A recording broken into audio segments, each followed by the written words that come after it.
Bonjour à toutes et à tous. Bon, je pense que je vais faire des déçus, hein. Vous pensiez peut-être avoir Reiwa, mais non, c'est Saturn. Donc voilà, je vous présente ma première petite vidéo. Allez, c'est parti, générique.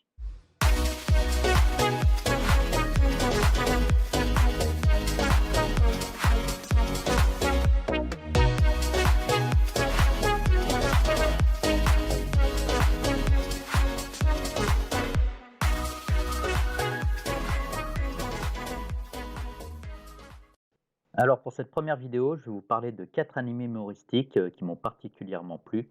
Alors, je ne fais pas dans le comment dire? Dans le mainstream, hein. Vous aurez pas du Gintama, du One Punch Man, ce genre de bêtises. Je vais parler plus d'animes qui sont moins connus du grand public. Et c'est parti pour le premier anime, Bimbugamiga. Bimbugamiga est à la base un manga de Yoshiaki Sukeno, qui a aussi fait Twin Star Exorcist, alias Susei no Onyuji. Il sera réalisé par les studios Sunrise et sortira en 2012. Et pour l'instant, il n'est toujours pas sorti en France, mais on peut le retrouver en non licencié sur certains sites. Donc l'histoire nous raconte celle de Momiji, donc, qui est une déesse de la malchance. Elle va utiliser tous les moyens possibles et inimaginables pour récupérer la chance de Sakura, et comme par exemple quelques pièges. Elle va aussi se servir de son toutou, entre guillemets, un dieu chien, Momu, qui est plutôt assez maso sur les bords, voire les petites photos, et donnera des petits passages cocasses et hilarants. Viendront se greffer bien sûr quelques personnages sympathiques, mais tout aussi barrés, comme par exemple l'exorciste ou alors une autre déesse de la malchance. Bon, tout ce petit monde gravitera autour de Sakura et donnera dans l'ensemble un petit plus à l'histoire. Viendront ensuite Keita qui s'occupe de ses frères et sœurs car ses parents ont le domicile familial, puis Rindu, un garçon manqué, qui feront qu'au fur et à mesure de l'anime, Sakura commencera à changer. En effet, elle est plutôt un but de sa personne, il n'y a qu'elle qui compte, hein. Mais certaines situations vont lui permettre de montrer une autre facette de sa personnalité et en sortir le meilleur d'elle-même. Elle abandonnera sa vie pour s'occuper un peu plus de celle des autres. Donc voilà, on a un petit anime de 13 épisodes qui se laisse regarder facilement. Le chara design est pas mal.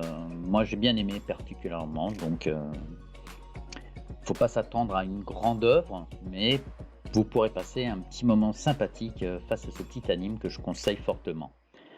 Il est très peu connu et ça vous permettra de changer un petit peu des sentiers battus. Malgré ces petits côtés drôles, il y a des petits passages qui sont un petit peu plus sérieux aussi dedans, avec une belle morale. Par exemple, pendant un moment, le frère de Keita va se perdre et puis est en danger. Sakura va lui venir en aide et va essayer d'apporter un petit plus aussi de temps en temps à sa famille. Enfin, il y a pas mal de petits passages qui font que Sakura va changer et s'améliorer au fur et à mesure de l'anime. Et c'est plutôt sympa de voir la progression voilà, sur ces 13 épisodes pour arriver à un final que j'ai beaucoup aimé aussi. Je vous en dis pas plus et je vous laisse découvrir ce petit anime, à moins que vous le connaissiez déjà. Et pour conclure, il faudra noter aussi quelques petits clins d'œil sur certains épisodes à d'autres animes ou mangas. Voilà, maintenant nous allons passer à l'anime suivant. Nous allons parler maintenant de Critical Tentai Inaba, qui à la base est un manga de Moshi et se sortira en 2013 en anime produit par les studios Zex. Donc pour la petite histoire, comment dire, ça parle d'une équipe de détectives menée par Inaba Hiroshi, un loup-garou policier devenu détective par la suite et qui appartenait auparavant à l'inspecteur Ojino.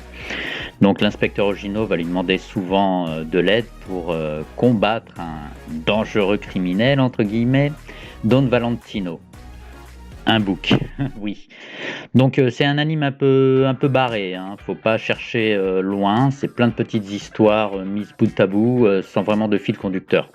Donc Inaba sera accompagné aussi de deux personnes, Kei Nozaki, un jeune, je crois qu'il a 16 ans, et de Sasaki Yuta aussi un autre mec mais qui est un travesti. Donc Inaba a des pouvoirs surnaturels et puis c'est surtout un fétichiste des cheveux qui lui apporte aussi justement quelques petits trucs supplémentaires. Mais ça, je vous laisserai découvrir tout ça dans l'anime. Donc c'est vraiment folklore, c'est à voir, c'est du what the fuck du début jusqu'à la fin. Je peux pas trop détailler l'histoire parce que je vous dis ça ni queue ni tête, mais c'est super marrant. Il y a des passages qui m'ont fait tordre de rire, donc voilà. Je le conseille aussi vivement. Même si ça fait pas partie de mes préférés, ça reste un anime qui se regarde et qui est très plaisant, quoi.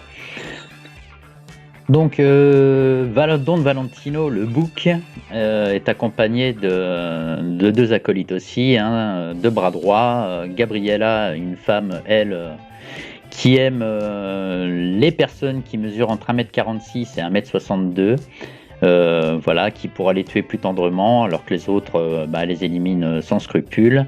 Et Lorenzo, un homme avec un sac sur la tête, qui utilise des armes, comment dire, un petit peu obsolètes et dépassées.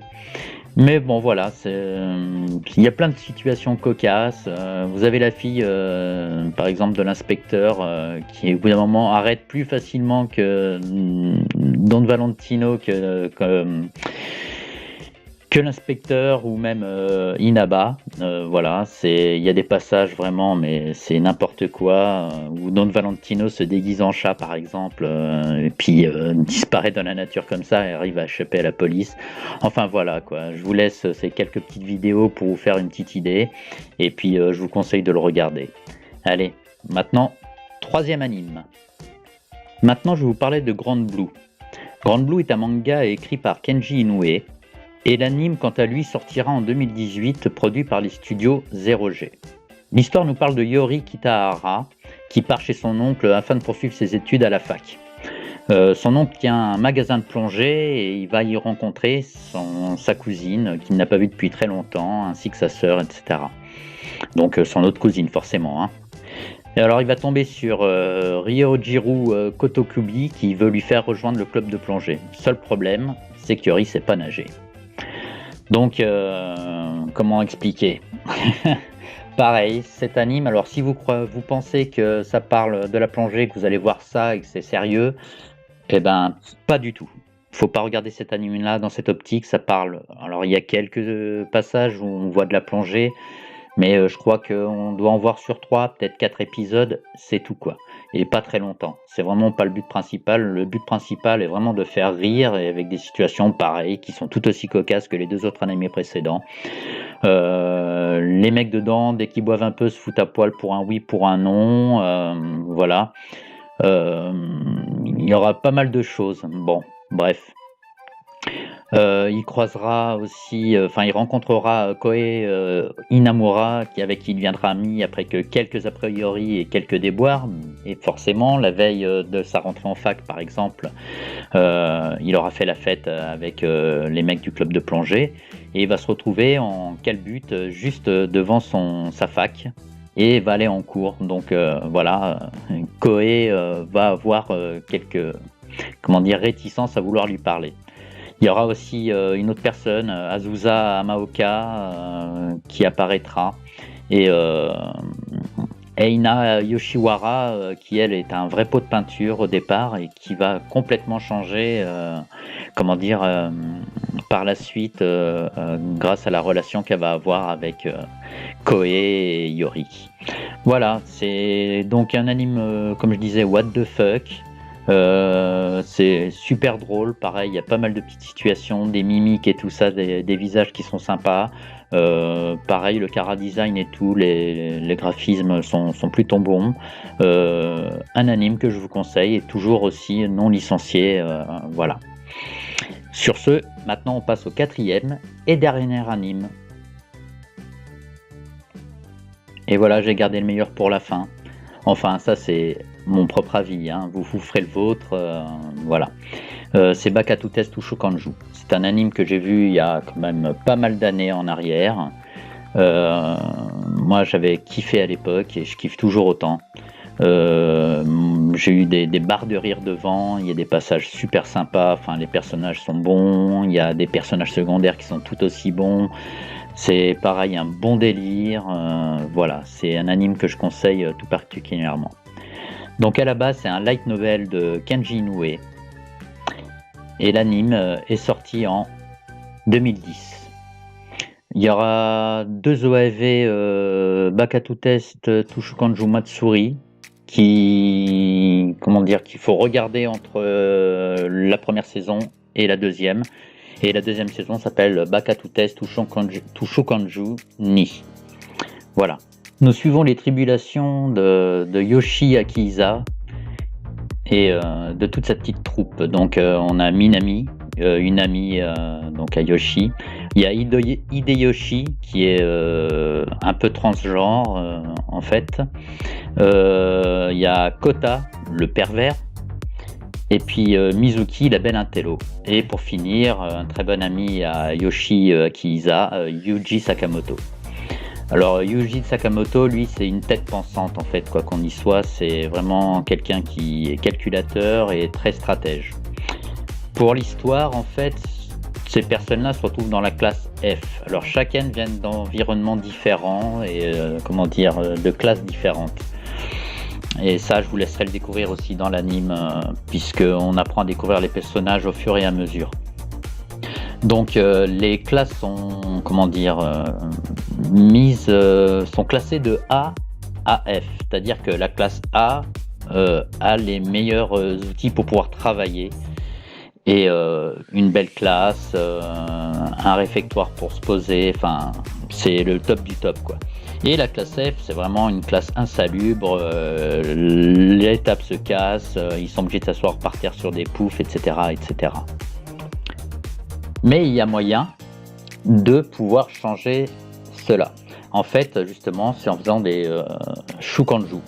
Les shukanju sont des sortes de duels entre élèves et leur force est égale par rapport soit à la note d'une matière, soit à la note générale. Et donc, ils ont des petits avatars, des sortes de chibi qui apparaissent et ils vont combattre les uns contre les autres.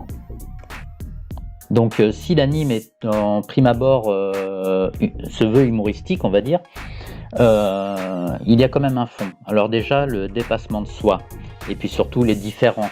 À l'école, on privilégie les personnes qui travaillent dur, et on va mettre de côté les personnes qui ont peut-être du potentiel, mais on s'intéresse pas trop à elles, et on les met de côté. Donc ça dénonce un petit peu ça, et puis donc, comme je disais, le dépassement de soi, c'est-à-dire travailler pour réussir.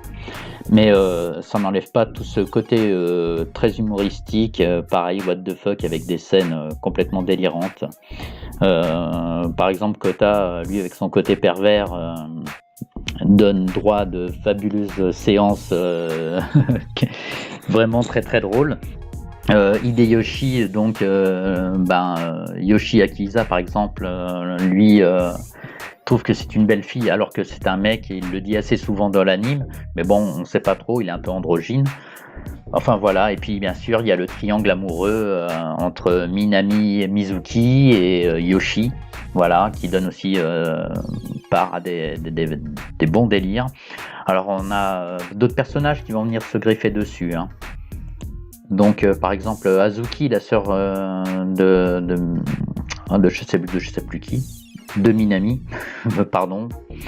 Ensuite, on va voir Nemoto, qui est un ennemi qui va apparaître sur deux épisodes. Je crois qu'il apparaît aussi dans les OAV. Peut-être même avant, je sais plus, peut-être à la fin de la saison 1. Et puis il y a Shoko, qui est folle amoureuse du meilleur ami de Yoshi. Ça donne aussi pareil des situations bien cocasses et puis d'autres personnes qui sont complètement barrées un petit peu dans l'anime. Voilà, moi je le conseille aussi fortement. Très bon anime, chara design nickel, enfin voilà, ça bouge bien, c'est drôle. Donc je vous souhaite bon visionnage si vous ne connaissez pas cet anime. Voilà pour les 4 animes que je voulais vous présenter. Donc 4 animes si vous êtes déprimé, que vous avez des examens à venir, que vous n'êtes pas au top de la forme, que je vous conseille, allez les regarder, ça vous changera les idées et vous serez de bonne humeur. Donc je voulais avant tout m'excuser pour les bafouillages par-ci par-là.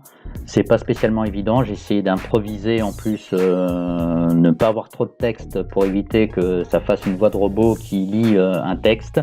Donc j'essaye d'être le plus naturel possible. J'espère que ça vous aura plu et je vous dis à très bientôt pour une prochaine vidéo.